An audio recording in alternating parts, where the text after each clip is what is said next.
Olá, meninos, como vocês estão? Espero que estejam bem, espero que estejam preparados para a nossa aula de ciências. E hoje nós vamos dar continuidade à unidade 1, que nós começamos na semana passada falando sobre o estudo da química, mas ainda faltou um pedacinho. Então, aqui no roteiro, e esse roteiro está logo abaixo desse vídeo que você está assistindo, você vai assistir a essa videoaula, prestando atenção às informações. Se houver dúvidas, você vai até o grupo do WhatsApp do nono ano para poder tirar suas dúvidas comigo. E depois da aula, de assistir essa videoaula, você vai ler o livro, ler as informações do livro e resolver o restante das questões, das atividades, para completarmos então a unidade 1. E aqui eu coloquei quais as páginas e os exercícios que ficaram faltando para a gente completar a unidade 1. Combinado, meninos? Não se esqueçam que vocês têm até o dia 14 de maio para poder me entregar essa atividade, tirando foto, colocando o dia da aula e o número, o seu nome e o nome da disciplina, ok?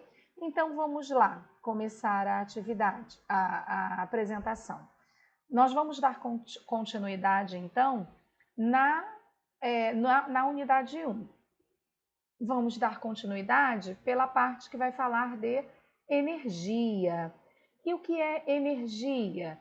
Energia é a capacidade de produzir movimento, tá? Então, essa produção de movimento, ela vai utilizar energia, ok? A energia, ela pode ser classificada em algumas modalidades. Vamos ver essas modalidades. Energia sonora é um tipo de energia em que alguns objetos criam ondas sonoras que vão transportar essa energia sonora. A energia elétrica é produzida a partir de um potencial elétrico. É um dos tipos de energia que chega às nossas casas por meio dos fios de alta tensão. Nós recebemos energia elétrica que chega por esses fios de alta tensão. E geralmente, quando chega às nossas casas, essa energia elétrica ela é transformada em outros tipos, como energia térmica, energia sonora, energia luminosa, energia cinética. Então, existem transformações de energia que acontecem na nossa residência. Temos também energia térmica, que é relacionada à temperatura, como, por exemplo, o calor do fogo. É um exemplo de energia térmica. E a energia luminosa vai estar associada à luz. Vai haver uma determinada quantidade de energia para cada cor de luz. Temos ainda a energia cinética. Essa energia ela está associada ao movimento. Qualquer corpo em movimento que apresente velocidade tem energia cinética. Por exemplo, o liquidificador, ele tem um movimento, então ele tem uma transformação de energia elétrica quando chega às nossas casas em energia cinética quando chega no liquidificador, ok? Em uma residência, então, existe um relógio de força. Todas as residências possuem relógios de força. E esse relógio de força, ele mede a quantidade de energia elétrica consumida, fazendo um cálculo, da energia que é utilizada nessa residência. Por quê? É um cálculo aproximado porque nas residências ocorrem, como eu falei agorinha há pouco, as transformações de energia, como energia elétrica em energia luminosa, por exemplo, as lâmpadas, a televisão, os computadores. Energia elétrica, que é transformada em energia térmica, como os chuveiros elétricos, o ferro de passar roupa. A transformação da energia elétrica em energia sonora, como os aparelhos de som. A transformação da energia elétrica em energia cinética, como em ventiladores, batedeiras, máquinas de lavar roupa. Então, nós temos diversas transformações de energia. Terminando essa parte de energia, vamos agora falar sobre o estudo dos átomos. E aí, o que é um átomo? né? Para saber o que é um átomo, a gente primeiro tem que entender o que é matéria. E matéria, nós até já falamos, né, na aula anterior, é tudo aquilo que ocupa lugar no espaço. E a matéria, então, ela é constituída por átomos. Os átomos, eles vão formar tudo aquilo que existe no universo. Esses átomos, eles são formados por prótons, que têm carga positiva, que fica aqui dentro, olha, no núcleo do átomo. Nêutrons, que também ficam junto aos prótons no núcleo do átomo, também tem, eles são, nesse caso, eles não têm nenhum tipo de carga, e os elétrons que estão aqui, ó, girando nessa região que é chamada eletrosfera e tem carga negativa. Então, vocês estão vendo aqui os prótons em vermelho, os nêutrons em azul e os elétrons em lilás, ok? Quando a gente fala de átomos, a gente precisa entender que os átomos, eles não foram já descritos do jeitinho que estava ali na imagem que vocês acabaram de visualizar. Desde que esse estudo começou, diversos modelos atômicos foram propostos por cientistas, por diversos cientistas. E tudo isso, né, essas pesquisas e essas descrições, essas proposições, culminaram para contribuir para o modelo atômico atual, para o que a gente acredita, né, que é o formato e conhece como sendo o átomo atualmente. Então vamos ver como é que foi essa evolução do estudo dos átomos. Primeiro vamos falar de John Dalton. John Dalton publicou seu modelo atômico e aí ele, nesse modelo atômico que ele descreveu, ele apresentava os átomos como sendo a menor parte de um elemento químico e uma partícula indivisível, ou seja, que não podia se dividir ainda mais. É esse modelo aqui, que foi descrito por John Dalton, que está aqui nessa imagem, que ficou conhecido como bola de bilhar. Em seguida, um outro cientista fez um novo estudo, Thomson, e propôs que o átomo seria constituído por uma esfera, que está aqui em laranja, carregada positivamente, na qual os elétrons, que são essas estruturas em azul, negativas, estariam incrustados, ou seja, presos nessa esfera que estava carregada positivamente. Nesse modelo, a quantidade de partículas negativas, que são os elétrons aqui em azul, deveria ser igual à quantidade de partículas positivas, que está aqui na esfera laranja, resultando então num átomo neutro. Esse modelo é conhecido como pudim de passas, porque é como se essa esfera fosse o pudim e esses elétrons fossem as passas presas no pudim, ok? Depois nós temos um outro modelo que foi descrito por Rutherford.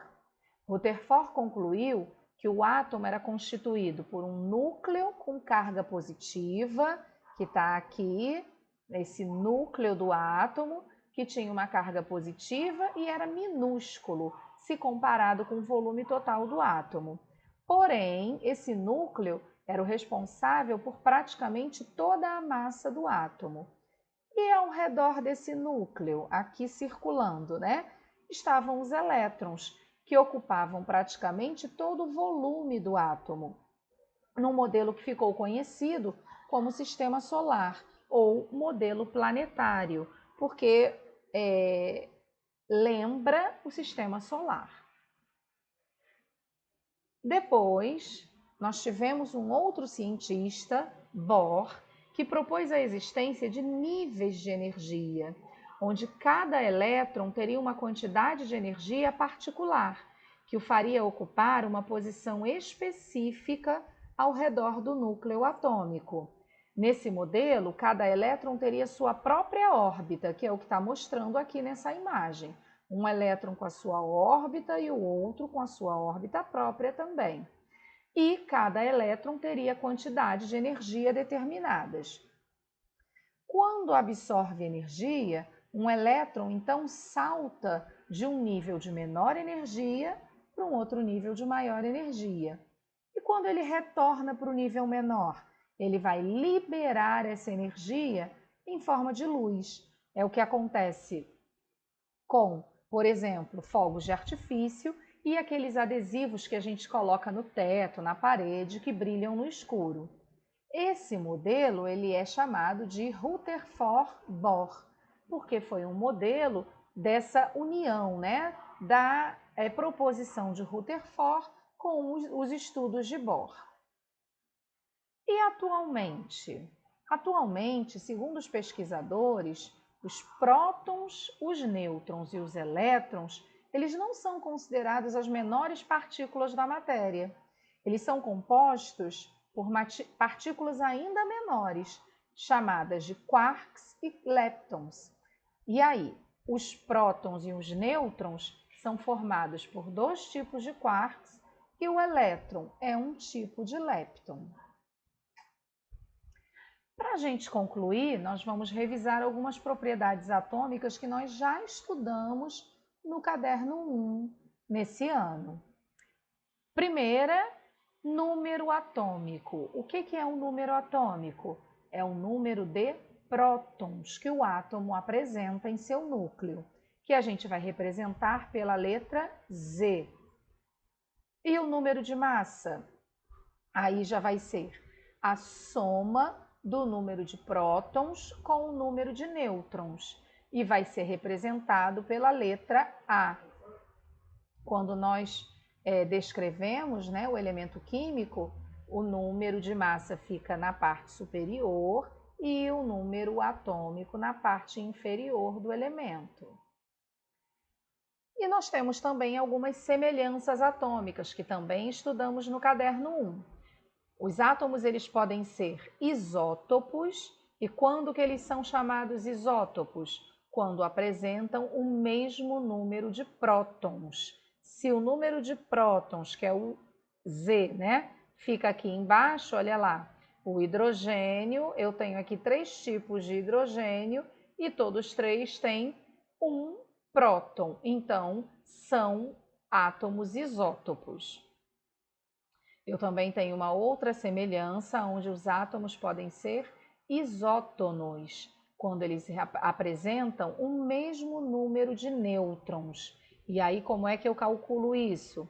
Se em cima, né, do elemento químico eu tenho o número de massa, que é próton mais nêutron, e embaixo eu tenho o número de prótons, se eu diminuir a massa pelo número de prótons, eu vou encontrar o número de nêutrons.